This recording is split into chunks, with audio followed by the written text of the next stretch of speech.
बिहार से तस्वीर सामने आ रही है, उस पर भी बातचीत कर लें। कुशेश्वर स्थान सीट, यहां जेडीयू की जीत हुई है। बिहार की तारापुर सीट से आरजेडी की बढ़त देखने को मिल रही है। हालांकि बढ़त को पहले से कम कहा जा रहा है। पहले जो लीड बनाई थी आरजेडी ने, वो अब कम हुई है। इसका मतलब क्या नतीजे आने तक ये कुछ सरप्राइजिंग भी हो सकता है, या लीड इतनी थी कि कम हो सकती है, लेकिन ये कम से कम हार में तब्दील नहीं हो सकती है। हमारे संवाददाता आपको और ज्यादा जानकारी देंगे। आरजेडी के अरुण शाह 1567 वोटों से इस वक्त आगे चल रहे हैं। कैसे देखा जा रहा है रुपेश, क्या लगभग अब जो बढ़त है वो नतीजों की तरफ जा रही है, इंतजार करना होगा, और इसको देखा कैसे जा रहा है? देखिए, कुशेश्वर स्थान में जीत का ऐलान हो चुका है और जश्न भी यहां शुरू हो चुका है। दिवाली के ठीक पहले यहां पर होली का सा नज़ारा है। जो समर्थक हैं जेडीयू के, जो उम्मीदवार हैं राजीव रंजन सिंह, उनके जो समर्थक हैं, हालांकि ये काउंटिंग सेंटर है, बहुत लोगों को प्रवेश की इजाज़त नहीं है, लेकिन जो बड़े नेता हैं वो भी आना शुरू हो गए हैं। तेजस्वी यादव पहले से थे, लेकिन उनकी तरफ से कोई वक्तव्य नहीं आया है। लेकिन सरप्राइजिंगली कहें या फिर बराए दस्तूर हाल के 2-3 महीनों में जिस तरीके से तेज प्रताप यादव तेजस्वी यादव पर हमला करने का या हमलावर होने का एक भी मौका नहीं छोड़ते हैं, ये जो रिजल्ट यहाँ कुशेश्वर स्थान का है, उसके बाद वो पहुँचे थे राबड़ी आवास और वहाँ से निकलकर उन्होंने कहा है कि ये हार जगदानंद सिंह की और सुनील सिंह और संजय यादव, इन 3 लोगों के खिलाफ वो लगातार हमलावर हैं और इन 3 लोगों पर एक बार फिर से उन्होंने हमला बोला है कि ये 3 लोगों की हार है। इनके कुप्रबंधन ने और इनकी गलत नीतियों ने कुशेश्वर स्थान में और आरजेडी का बेड़ा गर्क किया है। देखिए, जो यहाँ पर जेडीयू के जो कार्यकर्ता हैं, वो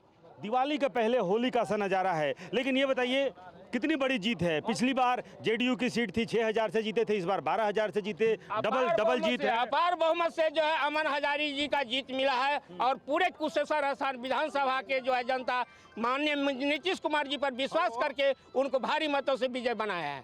और दूसरी तरफ है तारापुर में, जहां पर 3500 से लीडिंग था, वहां 1200 मतों से सिर्फ लीड बनाए हुए हैं। जो राजद के उम्मीदवार हैं वो 1200 मत से आगे हैं और ये माना जा रहा है कि शुरुआत में जो इलाका था जहां के ईवीएम खुले थे, वो सब राजद का गढ़ है। लेकिन अब तारापुर और उसके आसपास के जो इलाके हैं, तारापुर जो एक कस्बा है, उस कस्बाई इलाके के आसपास के जब ईवीएम खुलेंगे तो जेडीयू के उम्मीदवार की बढ़त बनेगी। जैसा कि जेडीयू के जो जानकार हैं, जो या फिर आरजेडी के भी जो राजनीति की जो समझ रखते हैं इलाकाई, वो ये कह रहे हैं कि शुरुआत के दौर में जो राजद प्रभावित जो इलाके हैं उनका ईवीएम खुला था और अब कस्बाई शहर जिसको कह सकते हैं, उसके आसपास के इलाकों का ईवीएम खुला है। तो लगातार धीरे धीरे करके जो बढ़त बनाई हुई थी, वो बढ़त धीरे धीरे कम होते होते 1200 के आसपास आ चुका है। लेकिन अगर इस तरह से अगर वो चुनाव परिणाम भी अगर राजद के हाथ से अगर निकल जाता है,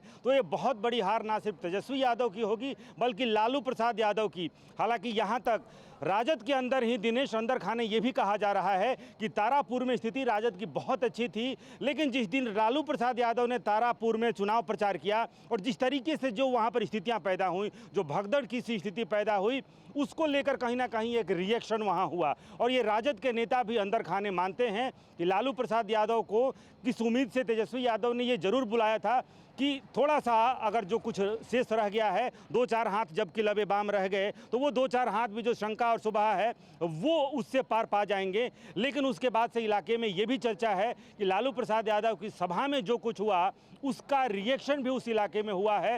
हालांकि वहाँ शुरू से अगर अब तक देखें तो बहुत तगड़ी फाइट वहाँ पर जेडीयू और आरजेडी के बीच सीधी टक्कर और बहुत तगड़ी फाइट। लेकिन दूसरी तरफ चर्चा कांग्रेस की भी होनी चाहिए, क्योंकि कांग्रेस ने जिस तरीके से कन्हैया को अपना तुरूप का पत्ता मान करके यहाँ पर उतारा। परवाह देश की, सोमवार से शुक्रवार रात 10 बजे TV9 भारतवर्ष पर।